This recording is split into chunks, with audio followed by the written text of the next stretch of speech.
what's your favorite way to self-sabotage? Could it be, oh, screaming and hollering again and again about the same offense or to the same people? Or maybe it's not screaming and hollering, it is bitching, moaning, whining, and complaining to people who can't do anything to assist you. Or maybe your favorite way to self sabotage is by giving people additional chances again and again in your life that they haven't earned, where they get to continue to cause you problems. Maybe your favorite way to self sabotage is the twos: too much money, too much weed, too much alcohol. When I say too much money, it is either earning it and then it never helps you feel any better, or it's spending what you don't have. Too much food. Is it procrastination? Putting off again and again what you know that you need to address until it becomes a crisis. These are just a few of the ways, and what I've named are all things that I've gone through personally at some point in my life.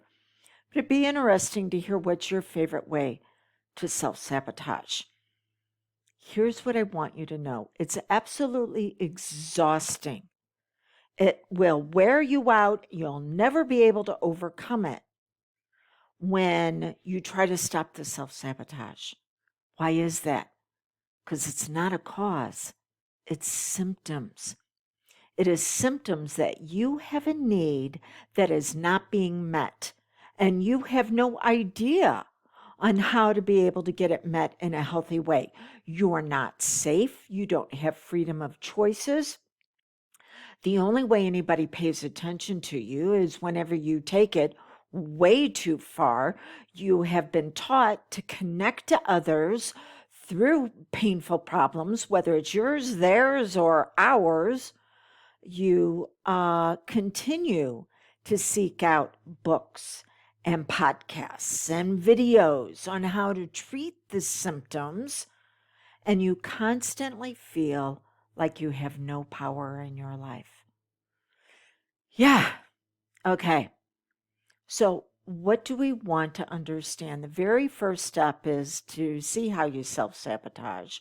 The second step is then to recognize that you have a need that is going unmet. And the self sabotage gives you relief from the buildup of the overwhelm, of the emotional and mental flooding that's taking place because you don't know how to get that need met. So we don't address the symptoms, we go to the cause. The cause is certainty. You were taught that you must be dependent upon other people, places, and things for you to be okay, instead of discovering how to draw boundaries, how to have rules in place. The second thing is freedom of choices, that there's going to be an overwhelm of emotions, and that's okay. You can feel emotions without having to take action on them. Then the worthiness level, level number 3, is whenever you are going, look at me, look at me, look at me. I am worth something. But you're doing it either by other people, you're having to save them, or martyr yourself. Then there's the level of validation. And validation says, oh, here comes Thor. Sorry, guys, if you're on the video. Yes, he's going, validate me and pay attention to me. So validation is when you've been taught to connect by hot messes, either where you're a hot mess or they're a hot mess. What you really wanted is love, but love cannot take place without, in the very beginning, what I shared with you, those boundaries. And the growth, where you're constantly seeking out something that you think is going to give you assistance. Well, guess what? Cancer is growth. Yeah, so we have to actually look at the parts of your personality that need to be brought out. Because out of these 6 levels, you have 2 of them where you are absolutely magnificent, and that's what needs to be addressed. And then the top one, the power over power under experience, that's learned helplessness. That's whenever, no, you need to go lay down. That's whenever you take your power back by removing yourself from the drama trauma triangle. I'll give you an example of this that happened just yesterday. I have a family member moving. It is a very difficult move for them. They're upset. They told a friend that they were upset. The professional that's helping them move, they didn't take their concerns to the professional. They took them to their friend. The friend then takes it to the professional and says, do you know how you're creating hardship in her life? The professional that was referred by another family member doesn't go back to person number 1 and says, hey, I hear that there's a challenge and I'm going to deal with you, not your friend. No, they go to the family member that referred them. The family member reaches out to me. See, the drama trauma triangle says there needs to be a victim, and for a victim, there needs to be a bully. And then for there to be a bully, there's going to have to be a hero. So the family member that referred the professional then reaches out to me and says, what do I do? And I'm going, I ain't playing that drama trauma triangle. So I'm just like, what do you think you should do? You know what? That's what you should act on. Go ahead. I'm not there to give therapy. I'm not there to rescue anybody. I am not there to get subconscious agreement for success, because no one is engaging with me in a way that says, yeah, that this is how I want to move forward in my healthiest. No, everybody is engaging from they're going to be a victim, and then there needs to be a bully. And when you're a victim and everybody's a bully, then you have to have a hero. But what's interesting is the subconscious doesn't enjoy heroes for very long, because it's still disempowered. And the very person that was the hero winds up becoming the bully.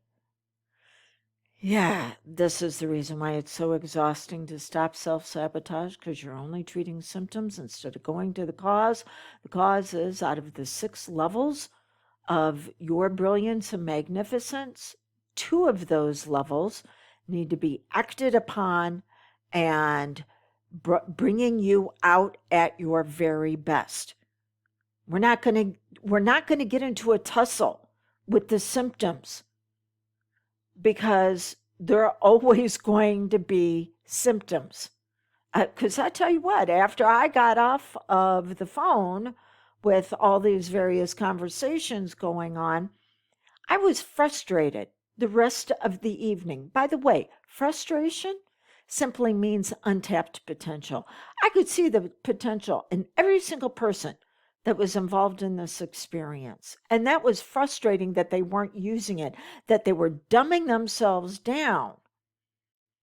So was I frustrated? Yes. But just because I was frustrated didn't mean I was acting on it. My emotions inform me. They don't infect me. And whenever I'm led by my emotions, I will become infected. My emotions can inform me where boundaries need to be drawn. My emotions can inform me where rules need to be put in place. What's the difference between boundaries and rules? Boundaries bless, rules restrict. Boundaries say, hey, this is a container for my brilliance. These are the things I'll engage in. Based on me at my best, these are the things I won't engage in.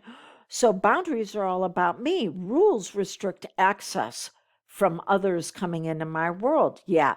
I'm not going to do that. I'm not going to allow you to come in and determine how I am going to move forward into progress. So rules restrict others. I have to look at what I value. Yeah, what do I value? What is unique and brilliant about me? because what everybody in this situation is asking me to do is to be dumbed down to their pain instead of going, I need to focus on me and how I move into progress, because whenever I do that and then I assist others, then they can move into progress also. And then after that, it's what's valuable, it's what's unique. And then what is my identity? What is the aspects about me of who I want to become that I'm then going to activate? So was I frustrated? Yeah. But I wasn't going to deal with symptoms, whether it was in others or whether it was in me. So stop trying to chase those self-sabotaging symptoms. Instead, begin to look at the needs that they're pointing out. Because when you can do that, what's phenomenal is that you're getting agreement from your subconscious for success, because it wants to bring you out at your best. The subconscious, it's got habits and patterns. You don't have problems. You got a pattern challenge. And that pattern is that it's engaging more in pain than it is in progress. You're going back to what you know instead of the destiny that is asking you to develop an aspect of your personality in order to move into progress. So until we get together again, the journey needs to be just as interesting as the arrival of the goal. But to do that, you have to decide who you want to be moving forward. So, blessings on that journey.